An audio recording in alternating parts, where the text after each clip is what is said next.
Guys, something is happening right now and people aren't really talking about it. It's not just gas, it's not just rent, it's groceries. People are walking into stores, putting things back, buying less, and for the first time in a long time, people are struggling to afford food. And it's getting to a point where people aren't just cutting back. They're going to food pantries, skipping meals, basically changing how they eat completely. Let's check out what some people are saying. Who are these people that are affording groceries, going to the grocery store every week, spending $300, $400 a week, and they're just like, whatever. It's cool. It's pocket change. Seriously, not me. Family of 5.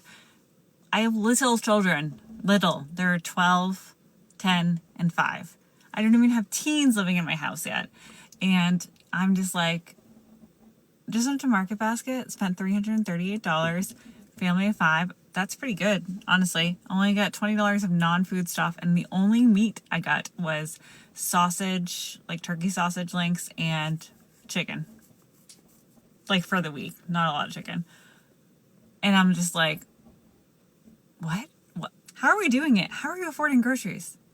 How are we doing this? I remember being a teen and going to my friend's house, or people come to my house, and we would just like eat all the strawberries, all the chips, drink all the orange juice in one day. I wonder if my parents and their parents were like wanting to like wring our necks at that point, because they're like, that is expensive. You just ate $25 in fruit. Obviously it wasn't $25 then, but you get the point. Are you affording groceries comfortably? Should I get a second job? Should I work more? I don't know. I don't have enough for groceries. Let's talk about it. Me and my partner, we just got paid yesterday, and we didn't make enough in order for us to cover all of our fixed expenses as well as our sinking funds. So this week, groceries are going on a credit card. And yeah, that wasn't part of the plan. I had a plan. I always have a plan, especially for this month specifically. But sometimes life just gets in the way of those plans, and there's nothing that you can really do about it. And in those moments, you really want to sit there and you just want to beat yourself up the entire time. But let me tell you, this does not define you, and it doesn't mean that you are off track. What you have to do in instances like this is just to keep moving forward, just to be positive, think positively, know that this isn't the end of it, and that you can continue to move forward. And let me just be clear about this. This isn't giving up. This is just simply taking care of my family. And if you're in the same situation, it's just you taking care of your family and what you have to get done.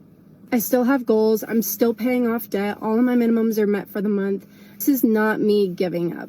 So if life knocked you off track this month, don't give up. Just keep moving forward. As I do not even want to tell you how much my groceries were today. So I'm sitting here in my car, literally flabbergasted. How are families surviving right now? Families on a fixed income, single moms, single parents, grandparents raising their grandchildren. How are they surviving with inflation the way that it is? I'm seriously worried, and it's a serious question. How are families surviving? Here's something I've started to notice, and I wish I hadn't. Hunger. Not famine, not the kind that happens far away in somebody else's moral geography, but the local, ordinary kind. The Canadian kind. People my age, people with degrees and jobs and decent grammar, are telling me they're skipping meals. Not for fitness, not for faith, for money. They can't afford to eat. I can't either some days. The fridge is an echo chamber. You learn to time your hunger to your bank balance. I tell myself I'm intermittent fasting. Really, I'm just broke. I'm lucky in one sense I have family who help, but even they are strained now. It's become a national sport, this private juggling of who helps whom survive another week. The rich are fine, of course. They're always fine. And the government seems content to treat our collective malnutrition as a kind of character-building exercise. Prices have exploded like popcorn. Wages, like a sulky teenager, refuse to move. Jobs today pay roughly what they did when I finished university, except everything costs double. We've achieved a kind of anti-progress. The more you look, the less you have, and yet, from the marble lips of economists, we're told that to keep life affordable, pay must stay low. Affordable for whom exactly?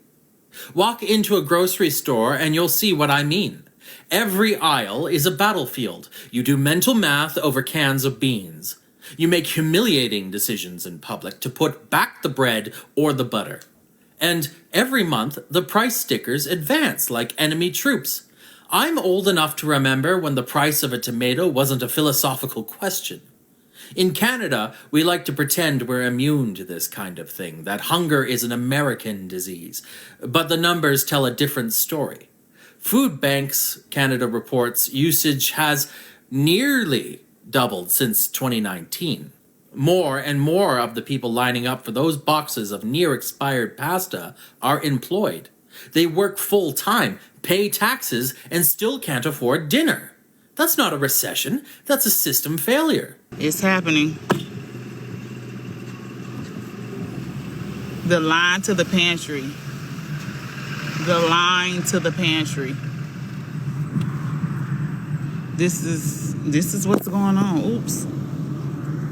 Look at the line. They got food serving. These people are not playing. They need food. We all need food.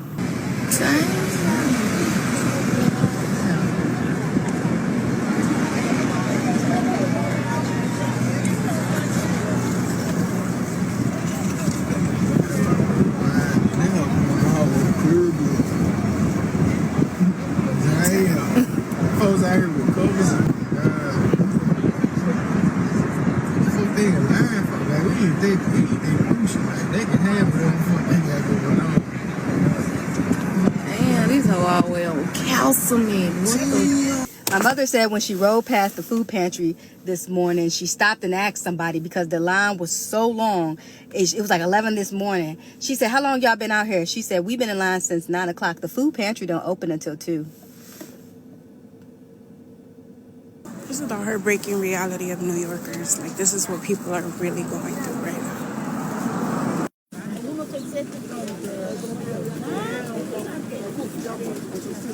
I don't want to show anybody's face, but this is really the reality right now. And it wraps. I don't want to keep showing, but it wraps. I'm still walking next to the line, and I wish there was more we can do. There are people with their children. It's like, look.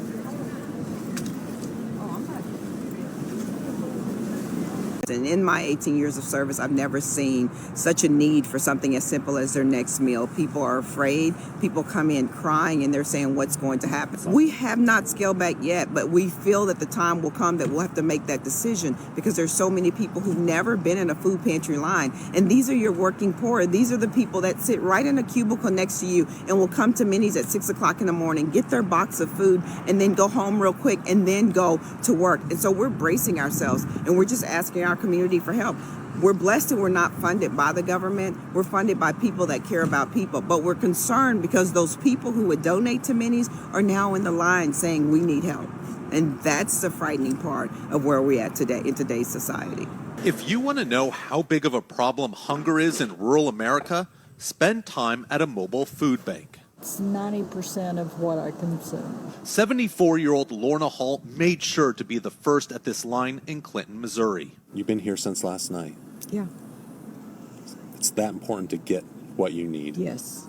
And I don't keep the car running. I can't afford the gas, so I have sleeping bags to stay warm. Folks here share a similar raw reality. I still feel bad that I have to come up here and sit in a line, to get food.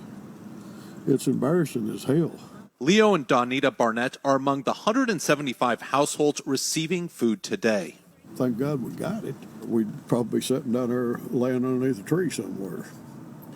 It's a matter of life or death. It is. It is. Pastor Marty Reese oversees the distribution. We're in serious times. I mean, people are struggling. Cost of living has went up. Everything has went higher. Are you seeing more people coming through these lines? We used to see maybe 50 to 60 cars. It's doubled, and it's probably going to get worse. Feeding nearly 375,000 people falls on Harvesters, a nonprofit food network. But cuts to government programs, including more than $1 billion in federal food aid, along with rising inflation, translates to fewer donations than previous years.